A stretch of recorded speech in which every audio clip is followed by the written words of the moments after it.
That brings us to our public participation for our regular meeting that we're currently in. And I would remind, we have a number of people signed up, but I would remind those that have signed up for public participation that the board welcomes and encourages public participation. We respectfully ask that you adhere to the procedures and decorum provided in Board Policy BEDH, public participation at meetings. Your comments will be limited to 3 minutes, and Mr. Harris will keep time, Dr. Harris will keep time, and any questions asked and put in writing will receive a written response. And again, I ask that you be respectful of our staff, our board, our superintendent, and our community, that you set an example, especially for our students, and that we make truthful statements. And with that, we'll move to our public participation, and our first participant is Gina Wessinger. Ms. Wessinger.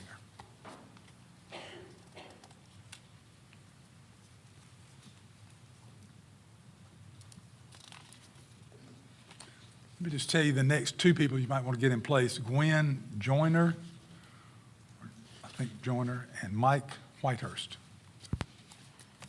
Hi, I'm a landowner and a business owner on Emmons Ferry Road.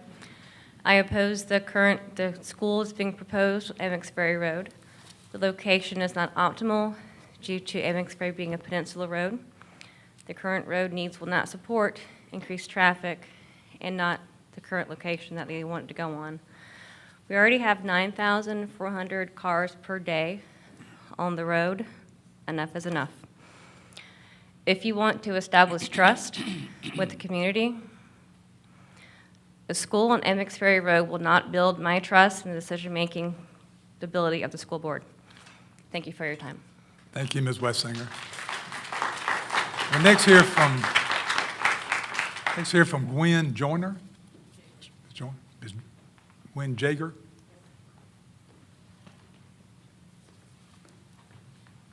Good evening, Gwen Jager, 300 Little Gap Court, Chapin.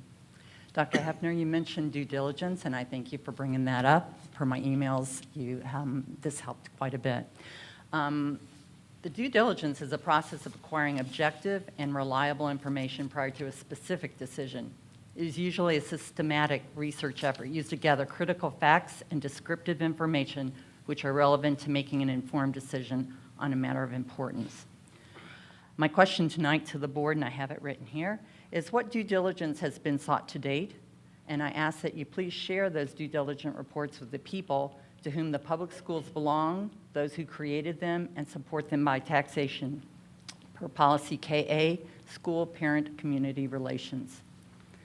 On a separate note, in response also to the road situations, I don't know, since you all don't travel Emmons Ferry that often, there is a 2 to 3 foot ditch right in front of Richardson Air Conditioning and Heating that I've spoken to engineers from SCDOT last summer when they were widening the roads. It is not in compliance to code. It will cost thousands of dollars to put in new drainage, and to date, that money has not been obtained, and I don't know when it will be obtained. Thank you, Ms. Jager. If you'll give those to Ms. Goggins. Next, we'll hear from Mike Whitehurst. Mr. Whitehurst.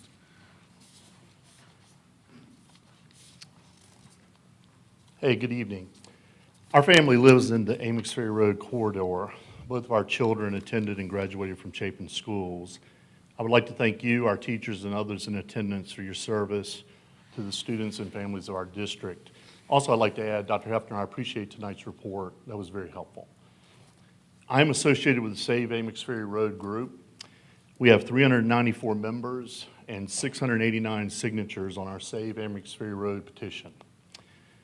We love our community and schools and want to maintain the character that makes both so special. So what are our asks? We expect collaborative, long-term community planning between our government and education entities, as well as residents, to provide excellent educational environments, manage growth, and maintain the character of our community.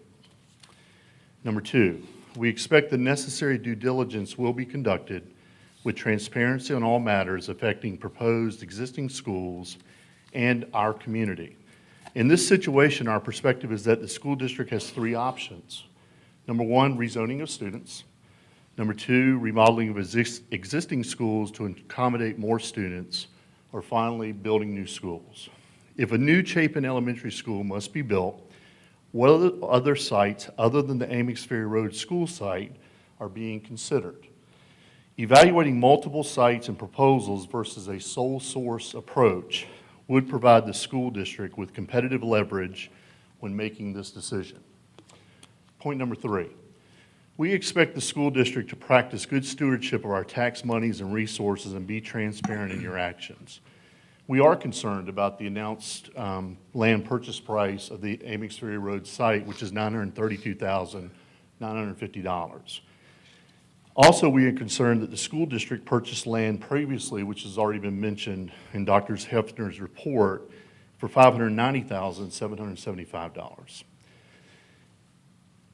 Number 4, we expect the safety of our families and our children to be a top priority. Per the South Carolina DOT 2016 traffic count, 9,400 cars turn onto Amix Ferry Road from 76 on a daily basis. 7,300 of those cars travel from Amix Ferry Road, the Sandbar intersection, up through the proposed school site on a daily basis. So we are concerned about traffic and safety. I have been in an accident on Amix Ferry Road, which totaled both vehicles and almost killed a mother and 2 children and myself. By God's grace, no one was injured that day, and I'm here today to speak before you about it. I do hope you'll consider my thoughts tonight, and I want to thank you so much for the opportunity to speak. Thank you, Mr. Whitehurst. Next, hear from Leslie Bundrick, and after Ms. Bundrick, Ms. Murphy. After Ms. Murphy, Mr. Ebert, Mark Ebert.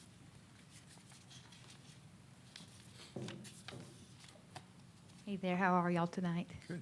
Good. First of all, I want to thank Jan Hammond and Ellen, who's not here tonight, for personally replying to our email. I appreciate that. And Dr. Hefner, I would like to also thank you very much for your reply that I received in the mail. You did give us some information about the 7 questions that we had about the due diligence process, and that was extremely helpful. I know I submitted the email, but it really did come from the almost 1,000 people that we have in our group and on our petition. So I will share your reply with those, and I'll allow them to come back to you with any further questions that they might have about that. Right now, I'd just like for you all to take into consideration that if we do build a school on Amix Ferry Road, we're going to forever change the landscape there, and that's quite a big deal. So whether you're for cows and chickens and farmland, or you're for a school, or you're for new housing, you know, that's okay. That's all of our opinions. But I think one common thing we have, all of us here as residents, is that we really want to know what your plans are. We want to trust you. We really, really want to trust you. And at this point in time, tonight's information was extremely helpful, I will say that, and that does help to build the trust, and I do appreciate that. But I do think that moving forward, letting us know your intentions, transparency is extremely important, and we would very much appreciate that. All right, thank you so much. Thank you, Ms. Bundrick. Next, hear from Kim Murphy. Good evening. Related to tonight's agenda item of the proposed classroom addition at the just completed Chapin Middle School, this board just voted to sign a contract calling the project a design-build project. However, when the contract was advertised and awarded, it was done so as construction management at risk, not design-build. Was this a mistake or intentional? If I'm not mistaken, under design-build, which was the vote of the board, the contractor hires and pays the architect, not the owner, i.e. District 5. However, the architect for this project has already been hired by District 5. In fact, before the contract was awarded, the architect served as a member of the ad hoc committee during the process of selecting the contractor. This architect actually designed the original plans for Chapin Middle School. So which is it? I'm confused, construction management or design-build. It might depend on who is writing the checks to the architect, the construction manager, or the owner, District 5. Also, upon review of the contract, whatever type it is, which was awarded to Contract Construction, one of District 5's favored contractors, was awarded a not-to-exceed contract basis, and it appears that it was done so on an open-ended basis, not to exceed $5 million. Why would this be open-ended? It is possible that it's because the design has not yet been completed. If that is the case, final pricing and a firm not-to-exceed figure will not be known until the design is 100% complete. At the current stage of the project will be well underway when this is determined. So if indeed the architect is working for the construction manager, who is going to make sure that an inappropriate, poorly designed addition is not being forced upon the school district? In addition, it appears that there is an unknown contingency amount in the contract over which contract construction has sole control. Further, contract construction will be also paid 4.5% of the contract amount, or $225,000 in profit, plus an undisclosed amount for his overhead expenses. As it reads, does the contract allow for the contractor to use his own forces so that he does not have to contract portions to licensed bonded subcontractors? Can the contractor provide the materials and use the cheapest labor providers possible, thus reaping the overhead and profits that would normally go to legitimate subcontractors? Is this fair for District 5? And who is going to directly oversee all of this for the district? It's my understanding it will be the same District 5 employee who caused the district to lose untold amounts of 2008 bond referendum money and who recommended that plans be reduced to Chapin Middle School so it was actually built too small to begin with. Ms. Murphy, Hence the I would addition. like to warn you, you're attacking an employee of the district, and you hadn't named a name, but I'd ask you not to do that, and you've made a lot of assumptions, and I believe your time's up. Well, I'm just about to wrap Thank it up. Is this the same person that for some Ms. reason? Murphy, if you'll take a seat, your time is up, and we're going to go to Mr. Mark Ebert. Mr. Ebert. Well, thank you. And I ask that you Thank have you. an audit done after this project is complete. Thank you so much. Mr. Mark Ebert. Hello. I'd like to thank the board. My daughter will graduate from Chapin High School in about a week and a half. I've got 2 more in addition and 1 more on the way. So I want to thank this school district. It's been a wonderful, wonderful 15 years in the school district. I guess in those 12 years, 12 years ago, Taylor started out at Ballantyne Elementary School. She's one of the inaugural folks, one of the inaugural kids that actually started at that school. And during that time, I've seen Ballantyne be built. I've seen Spring Hill built. I've seen the Katy Center built. I've seen Chapin Middle built. I've seen a number of expansions to a number of the schools in the district. My question is why? Now, Dr. Hefner presented us with some statistics, and statistics don't lie. The fact is, these are from your website. This is from March 12th, 2007. It's 135-day attendance figures. This is from March 22nd, 2017. These are 135-day attendance figures. In 2007, the average, the total district attendance for this school district was 16,566. And it looks like some change, so we'll round that to 67. Today, the attendance figures is 16,821. Now, I didn't grow up in this school district, but by my math, that's 255 students. So in the last 12 years, we've built 4 schools. We've expanded a number of other ones for 255 students. Now, some of those changes were needed. There's no doubt about that. But we do not need a school in Amex Ferry, and the folks in this room don't want a school in Amex Ferry. So my suggestion to you would be, let's focus on educating kids. Let's focus on sending our kids to college and quit focusing on building schools and helping developers.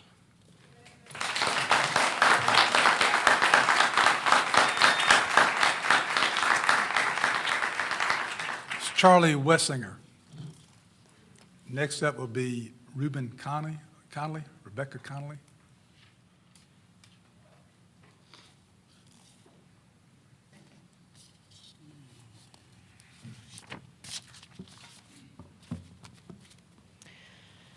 Thank you, School Board. So what is Chapin? The capital of Lake Murray, community of character, home of the Eagles. These are slogans that were taken off of the ever so popular Wikipedia site that many of our students use. So let's talk about community of character for a minute. I'm glad that you mentioned the word trust earlier, because we trust our elected officials to uphold the community of character. We have many folks in the community who have really pulled together as a team. We are very supportive in various initiatives.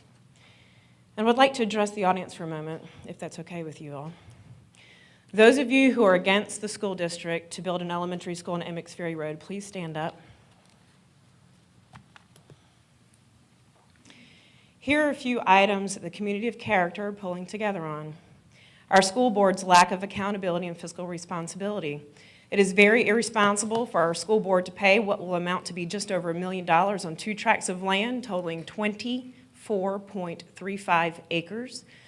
Once all fees, survey costs, rollback taxes, and other contractual costs are paid. We, the community, acknowledge that the school board has a need to raise the tax millage. However, raising it to the max each year, except for certain election years, is unacceptable. We, the community, support the contingencies for purchase, which include agency approvals, access approvals from the South Carolina DOT and the DOE. If no approvals for the elementary school have been given, then how can the district possibly close on a contract by June 30th without thorough pre-purchase due diligence? With this community of character, we have 689 signatures on a petition who are against the location of elementary school on Emmons Ferry Road. On that petition, we have 225 comments against the proposed location. We also have almost 400 members on our Save Emmons Ferry website, our Facebook page. We've harnessed the power of social media that we learned about in the last board meeting. There have been many comments expressed in anger and poor decision-making abilities from our elected officials that we would like to trust, to question the reason and the validity of this location. As our elected officials, whom we want to trust, we strongly urge you to support our community of character, listen to your constituents, take notice of our request for you to be fiscally responsible with our money and make better decisions for our children. And the words we have spoken throughout students in the Chapin school community, we are Chapin. I'd like to approach someone who would like the list of petition signers and comments. If you give that to Ms. Goggins. Thank you. Thank you. Next, hear from Reuben Connolly.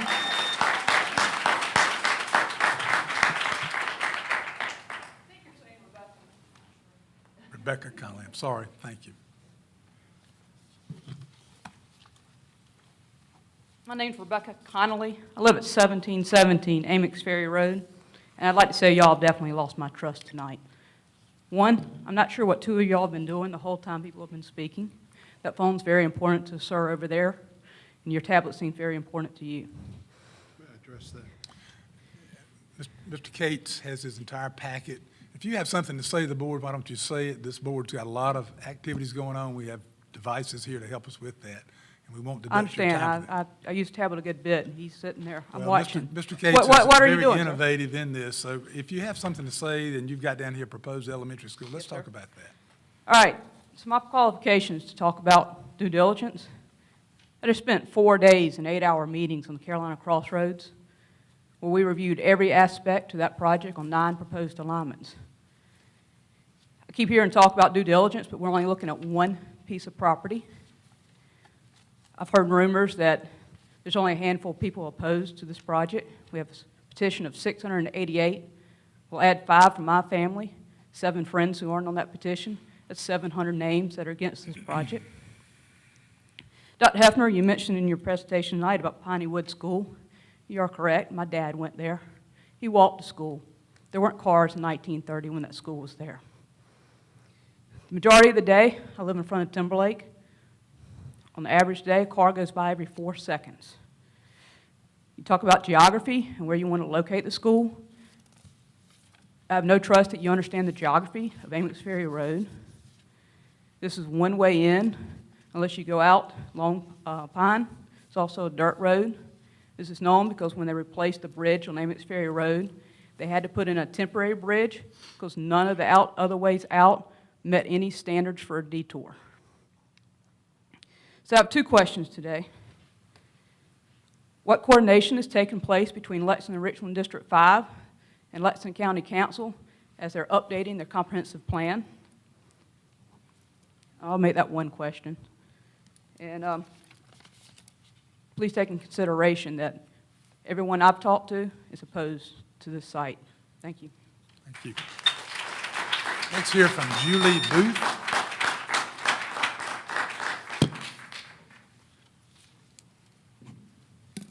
Good evening. My name is Julie Booth, and I live in a neighborhood past Timberlake toward the end of Amix Ferry Road. Many of you may recognize me or my name because I've had children in District 5 schools since 2001. I have called on some of you in the past to help me navigate certain situations within our schools. And likewise, you have called on me to support you in your causes while on the school board. I believe we have had a mutually beneficial relationship through the years. When I first heard about the potential for an elementary school along the Amix Ferry corridor, I must admit that I was a bit jealous. Initially, I thought, man, why couldn't they have built that school back when I had kids that age? Sure would have been convenient. I did not jump on the no bandwagon immediately. I tried to gather facts, as hopefully you are doing. I tried to understand what the true impact may be in terms of traffic and future growth, hopefully responsible growth. I have been paying attention to the efforts of Lexington County Council in terms of rezoning. I wanted to be educated before speaking out. While I am a parent in the district, yes, I am also a taxpayer. A large portion of my taxes, along with yours and everyone's in this room, is earmarked for your budget. We trust you as our elected officials to make responsible, not reckless decisions when it comes to spending our money. You have stated that a new elementary school is needed on the Chapin end of the district. I'm sure the enrollment numbers will continue to be debated. However, there's one thing that is not debatable. When a piece of property is placed on the market or offered for sale, a competent realtor will provide the buyer copies of the comparable data on recent sales of that type of property in the area. Can you please provide comparable data on this tract of land that convinced you to pay an average of $37,000 to $45,000 per acre for this property? It appears on the surface to be a misuse of public funds, a breach of public trust, especially on top of a recent millage increase, proposed recent millage increase. The Derrick Pond property that we purchased for $590,000 is assessed at $480,000, which is pretty good. You did good with that one. However, the parcel on Amix Ferry has an assessed value of $185,000, and you're paying $752,000. Now, I understand assessments. I know they're generally low, but that is over the top. That's 4 times. So who negotiated that contract? Do you have an appraisal? Those are my questions. Was the property on the market at this price, and how long had it been on the market? How many properties were you asked to consider? I understand the seller is a real estate agent, and I assume you were working with an agent as well. Is it the same person? There is just something not right here. Too many unanswered questions. I hope that because of having the rare opportunity of placing a school and forever altering the landscape, you will be compelled to take the time to do your own research, ask the hard questions, and be mindful of your responsibility as trustees. Thank you. Thank you. Leisha Huffstetler. Has Leisha Huffstetler already spoken? No, you hadn't spoken. And I need to do a little housekeeping. Is Kathy Robinson here? You spoke earlier. Are you planning to speak at this? I am opposed to the school, so I agree with everybody else. Thank you. I just want to make sure they know. Thank you. Ms. Huffstetler. Yes, I do have to say, I really enjoyed the drums. I love djembes, and I've got 2 myself. And I also want to say that we are pro-education. We are for education. We don't have a problem with education. I personally believe in education. I hold 3 degrees, so I think education is the number one, it's number one, okay? We get it. Now, my concern is about District 5 and the trust, I'm glad you brought up trust, is the spending of that money, about $1 million of our tax money on that land. I want to be able to trust this school board with my taxes, which have gone up every year. I don't like my taxes going up. We live on one income. I'm a stay-at-home mom. And it's just the trust that we have to have with you guys and the district. $1 million is around $1 million is not kosher for 24 acres, okay? Trust, due diligence. Are you looking for another site? What other options are you looking at? Or is this the only one? Trust.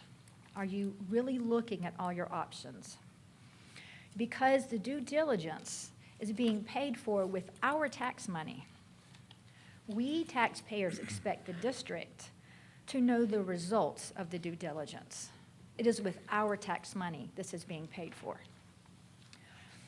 9,400 cars go down Amex Ferry Road. I live on the curve. I hear them starting at 6 in the morning, and they don't stop until maybe 11 at night.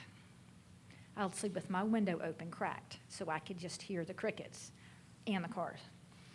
It is a dangerous road. A 15-year-old from Spring Hill actually wrecked today on my house. It was today or yesterday. He hydroplaned and missed the pole this much. He was not speeding. Add more cars, more buses, more traffic. It's going to cause exponential traffic increase. It's going to be more dangerous. I want in writing, again, the number of tracks the district is looking for a new elementary school. There has to be more than one tract of land. I want all the tracts of land in writing.